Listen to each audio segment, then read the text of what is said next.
Nagkaroon daw ng soft eruption ang Bulkang Mayon kaya nagkaroon ng lava flow ayon sa PHIVOLCS. Pero hindi pa raw ito sapat na senyales para itaas sa level 4 ang alert sa bulkan.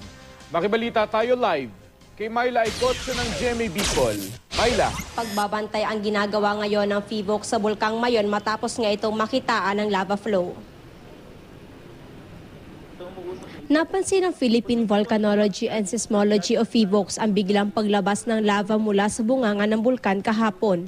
Tinatayang nasa 300 metro ang haba ng lava flow pababa ng bulkan. Dumaan ito sa eastern side ng Bongagali. Sakop pa ito ng southeast quadrant at apektado ang bayan ng Daraga, Santo Domingo at syudad ng Legazpi.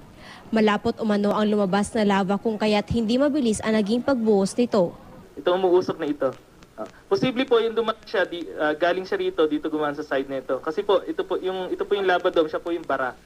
Sa nagdaang 24 oras wala namang napansing lumabas na magma mula sa bulkan. Dahil sa mabagal na pagkilos ng magma sa ilalim, itinuturing ito ng PHIVOLCS na soft or quiet eruption. Sa kabila nito, nananatili pa rin nasa alert level 3 ang alert sa bulkan.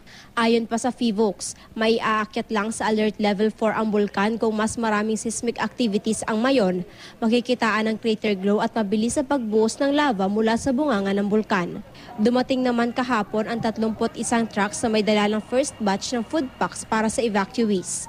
Bahagi ito ng Mayon Zero Casualty Caravan ng gobyerno. Kasabay ng pagdating ng food packs ay ang pagbisita rin ng cabinet secretaries.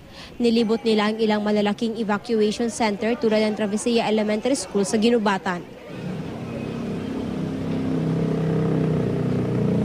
Mark, nakatakdang dumating sa mga susunod na araw ang iba pang tulong mula sa national government. Samantala, patuloy naman ang ginagawang paghahanda ng iba't ibang ahensya ng gobyerno dito sa Albay doon sa posibilidad na iakyat na sa alert level 4 itong bulkan at kung dapat nang ilikas ang nasa 17,000 na mga pamilya.